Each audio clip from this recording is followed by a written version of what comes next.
Voici iOS 17 qui vient juste d'être présenté par Apple et que j'ai un petit peu en avance. C'est pourquoi j'ai décidé de vous faire une petite vidéo pour vous résumer toutes les nouveautés qu'on va retrouver sur nos iPhones d'ici quelques mois. Mais on commence avec une très mauvaise nouvelle. L'iPhone 8, 8 Plus et 10 n'auront pas accès à cette mise à jour-là, RIP. Par contre, tous les iPhones sortis après ces modèles-là auront bien iOS 17 et c'est pourquoi aujourd'hui, on va parler de toutes les nouveautés, dont notamment le nouveau AirDrop, Siri, les fiches contacts. Vous allez voir, il y a pas mal de choses. Mais avant de parler de toutes les nouveautés, on va répondre à la question quand la mise à jour sera-t-elle disponible? Alors, il faut savoir que j'ai la mise à jour avant tout le monde parce que j'ai un compte développeur. Donc, c'est une version mise à jour bêta, donc avec beaucoup de problèmes, beaucoup de risques que je ne vous conseille pas de télécharger. Par contre, pour la version publique, donc la version que tout le monde pourra installer, mais qui sera toujours bêta avec des problèmes, etc. Ça sera uniquement pour juillet. Pour ça, il faudra juste aller dans Réglages, puis dans Général et ensuite dans Mise à jour logiciel. Ici, vous retrouverez iOS 17, donc dans Mise à jour bêta et vous pourrez appuyer sur iOS 17, public bêta lorsqu'elle sortira. Je vous conseille vraiment pas de prendre celle de développeur parce qu'elle a beaucoup de défauts. Et pour ce qui est de la version officielle, celle qui n'aura pas de bug, ça sera uniquement pour septembre et elle sortira avec les iPhone 15. Donc on l'attend pour le début de septembre, fin septembre. Voilà, ça sera dans ces eaux-là. Mais bon, passons maintenant aux nouvelles fonctionnalités. Déjà sur l'écran d'accueil, on peut voir qu'il n'y a pas grand chose qui a changé. On a néanmoins maintenant des widgets qui sont interactifs, ce qui fait qu'on peut maintenant toucher à un widget et ça va changer quelque chose dans l'application sans avoir à ouvrir l'application. C'est quelque chose qui existe depuis longtemps sur Android. Apple ne l'avait pas encore fait et du coup maintenant c'est chose faite. Par exemple, si j'appuie sur ma to-do list coiffeur, ça va automatiquement passer le chiffre de 2 à 1 et si j'appuie sur la to-do list, ça va l'enlever directement, ce qui est assez intéressant. Pour l'instant, il n'y a pas beaucoup d'applications qui sont interactives, mais avec le temps, on sait qu'il va en avoir beaucoup et notamment d'ici la sortie, on s'attend à pas mal de choses, donc c'est quelque chose à suivre. Juste petit moment forcing, la majorité des personnes qui regardent mes vidéos ne sont en réalité pas abonnées à la chaîne. Du coup, si vous regardez cette vidéo et que vous n'êtes pas abonné, s'il vous plaît, passez le cap. Merci d'avance. La deuxième grosse nouveauté, c'est les fiches contacts. Si on va par exemple dans téléphone et qu'on va dans nos contacts, on peut appuyer sur le plus et personnaliser ça exactement comme sur l'écran verrouillé. Donc on va mettre par exemple un nom et on va par exemple ajouter une photo. Ici, on peut voir qu'on a déjà un nouvel affichage. On va pouvoir sélectionner une photo, prendre la photo qui nous intéresse, faire la mini photo exactement comme avant, on fait choisir et ici on va pouvoir faire suivant.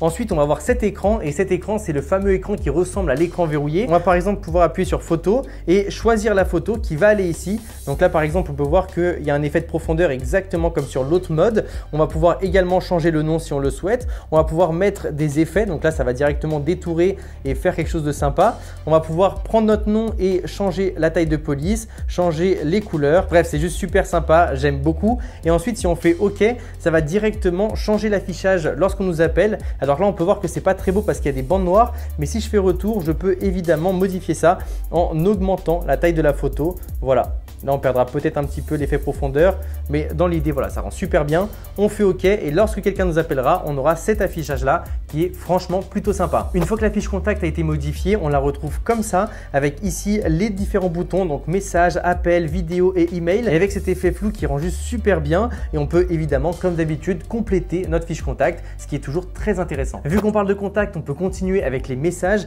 et à ce niveau-là, c'est toujours aussi cool parce que maintenant, on n'a plus cette grosse barre qu'on avait avant avec toutes les différentes icônes. On a juste appuyé sur le plus et on a maintenant les icônes qui se déroulent ici. Et si on veut retrouver les anciens modes, on a juste à descendre et là on a voilà comme avant, store, images, etc. avec nos différentes applications.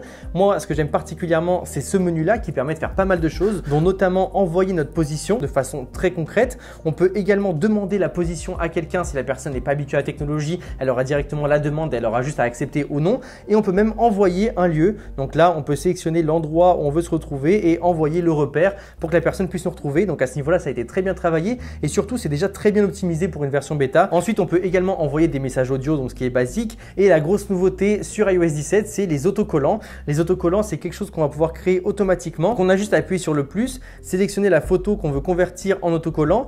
Ici, on fait ajouter un autocollant et ça va automatiquement détourer le sujet de la photo. Et ensuite, le sujet, on pourra le mettre n'importe où dans une conversation. Ce qui est intéressant et l'une des grosses nouveautés de ça, c'est qu'on peut appuyer dessus et faire éditer, donc add effect. Et là, on pourra tout simplement mettre différents effets qui sont intéressants. Là, c'est en anglais parce que c'est une version bêta, mais ça sera évidemment corrigé prochainement.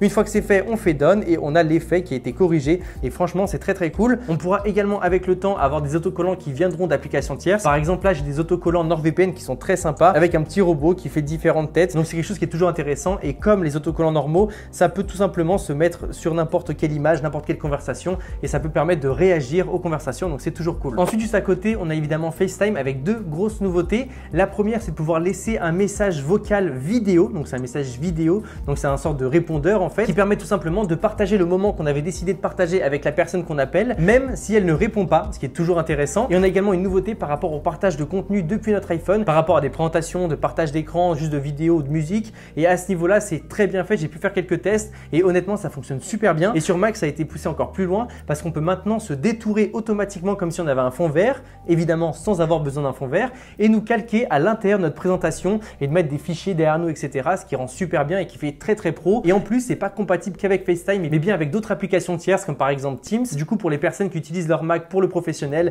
ça va permettre de passer votre présentation à un autre niveau. Ensuite, avec Safari, on a pas mal de nouveautés, mais la principale, c'est les modes de travail. Du coup, quand on ouvre Safari, c'est exactement comme avant, mais si on appuie sur le petit onglet, on a maintenant différents modes. Donc, on a le mode privé, évidemment, qui demande un mot de passe, ce qui est très cool. Mais si on appuie sur le petit onglet au milieu, on peut maintenant activer de nouveaux groupes d'onglets. Du coup, ça permet comme ça de faire un mode YouTube, un mode travail, etc.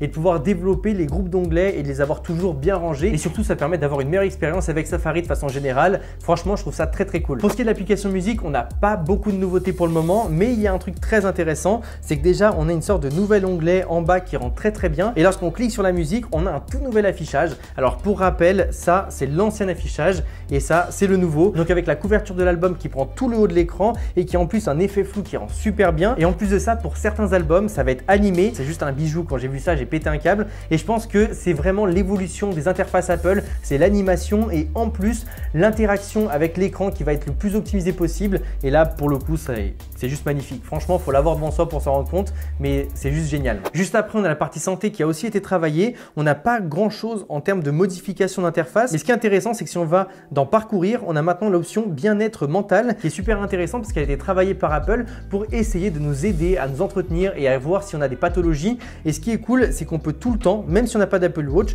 travailler avec ça. Donc là, on va appuyer sur état d'esprit, on va faire enregistrer et on va mettre Oh, you're feeling right now. Donc comment on se sent maintenant, désolé pour l'accent. On fait suivant et ensuite on peut choisir ici très désagréable, donc avec une mauvaise humeur ou tout simplement très agréable. On va mettre ça selon les moments. Donc moi j'ai mis pour que ça soit en fin de journée et là je vais choisir. Donc là je suis plutôt agréable, voilà. Et là je peux sélectionner le sentiment qui me correspond le plus à ce moment-là. Donc là je peux dire que je suis assez excité et je suis assez content. Voilà, je fais des vidéos, je suis content. Je fais suivant et ensuite on me demande quel est l'aspect de ma vie qui me stimule le plus en ce moment, qui m'affecte le plus. Alors on peut mettre l'événement actuel. Travail, voilà, et je fais OK. Donc voilà, il sait ce qui se passe et ensuite il peut me poser des questions sur ma santé mentale et il peut me donner des conseils qui sont toujours pertinents. Donc à ce niveau-là, il y a une belle évolution. Et pour le reste de la santé, il y a toujours plus de trucs comme par exemple des résultats de laboratoire, des traitements, etc. Donc si vous voulez suivre votre santé et que vous avez une Apple Watch plus un iPhone, ça peut être très intéressant. Et si vous avez juste un iPhone, ça peut déjà vous mettre dans ce pas vers la santé qu'Apple essaie de mettre de plus en plus en avant et qui est toujours intéressant. D'ailleurs, je tiens à dire que toutes ces données-là sont sécurisées et il n'y a pas d'application tierce qui pourront y avoir accès, sauf si éventuellement une application tierce vous demande les accès à vos données sur votre santé et là vous pourrez accepter ou non selon vos choix. Au niveau des photos, il n'y a pas grand chose qui a changé. La seule chose que j'ai trouvé, c'est que si on tape par exemple chien et qu'on prend une photo de notre chien, il va y avoir une détection automatique en bas à droite et je pense que ça c'est vraiment quelque chose qui va évoluer.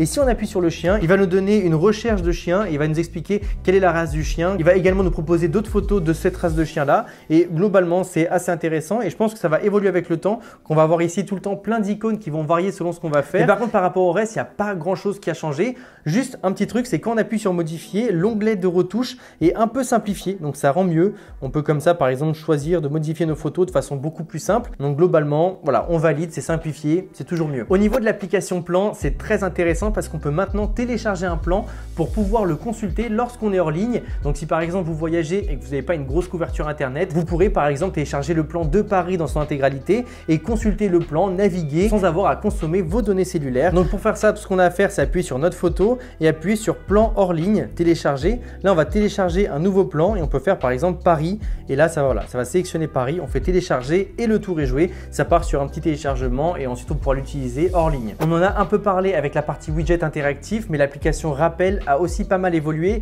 notamment avec un nouvel affichage beaucoup plus facile à utiliser et surtout avec un nouveau système de notes, donc avec un système de colonnes. Et voilà, c'est juste super. Donc là, je peux mettre par exemple coiffeur. Et là, il va tout simplement me remettre. Si je peux appuyer sur le i, je peux personnaliser ça en mettant une date, une heure, etc. Et globalement, je trouve que ça a bien évolué. On peut également regrouper des rappels. Donc bon, c'est beaucoup plus travaillé. Et pour les personnes qui n'utilisaient pas encore l'application Rappel, je pense que là, vous allez peut-être commencer à le faire. Autre point qui a été énormément amélioré, c'est au niveau du clavier. Il y a maintenant une autocorrection qui est beaucoup mieux et qui est beaucoup plus pertinente. Déjà que l'iPhone était certainement le meilleur smartphone en termes d'autocorrection et de clavier, je trouve que là, on passe encore une fois à un autre niveau. Et ce qui est intéressant, c'est que si vous écrivez vite, il va vous corriger rapidement, mais si vous écrivez lentement, il va également vous proposer des mots qui correspondent à la tournure de votre phrase. Et comme il est tout le temps en train de nous analyser, il va être capable de nous proposer des mots qui seront pertinents selon notre façon de communiquer et selon les mots qu'on a l'habitude d'utiliser. Donc à ce niveau-là, c'est juste incroyable. Et encore une fois, en termes de sécurité, c'est toujours bloqué sur l'iPhone et Apple crypte toutes ces informations-là. Donc on peut être toujours tranquille. Dernière chose intéressante, c'est au niveau des réglages. Oui, évidemment, il fallait garder le meilleur pour la fin. On n'a pas grand-chose qui change lorsqu'on ouvre l'application comme ça. On peut voir quelques icônes qui ont changé, comme par exemple l'icône VPN ou encore l'icône fond d'écran, mais on a malgré tout quelques nouveautés. Donc là, par exemple, si on va sur les fonds d'écran, on peut voir qu'on a de nouveaux fonds d'écran. Donc ça, c'est le fond d'écran officiel d'iOS 17. Mais si on appuie sur ajouter un fond d'écran, et je crois que les fonds d'écran kaléidoscopiques étaient déjà disponibles, mais je ne sais pas s'il y avait déjà autant de couleurs. Donc c'est quelque chose à vérifier. Dans tous les cas, pour tout ce qui est astronomie, c'est juste incroyable parce que maintenant, on a accès à différentes planètes. Et lorsqu'on slide d'une planète à une autre, on a toutes les planètes de notre système solaire. Donc ça rend super bien avec énormément de détails. Franchement, c'est magnifique. Et du coup, si on reste sur la Terre, on a vraiment un bon niveau de détail. C'est voilà, c'est génial. Franchement, il y a de quoi kiffer. Autre point intéressant, c'est qu'on a maintenant le mode en veille. Du coup, pour l'activer, il suffit juste de mettre le téléphone en format horizontal et de le brancher à l'électricité. Et ça va permettre de faire une sorte d'écran de veille qui va être adaptatif selon les activités qu'on va avoir à faire. Donc, selon le calendrier et les rappels qu'on aura activés. Mais ça permettra aussi d'avoir juste un écran pour avoir l'heure lorsqu'on sera en train de dormir ou tout simplement avoir une photo de l'un de nos souvenirs avec l'heure ou un rappel. Bref, c'est juste super intéressant. Et pour les personnes qui ont un système MagSafe pour l'avoir comme ça en réveil, chose que j'ai pas encore, on pourra profiter au maximum de cette fonction, ce qui est intéressant. Si on va dans confidentialité et sécurité, il y a aussi pas mal de choses qui ont changé, notamment le contrôle de la santé qui est ici personnalisable et aussi réglable. Tout en bas, on va voir le mode isolement qui permet de protéger le téléphone si on pense qu'on est victime d'une cyberattaque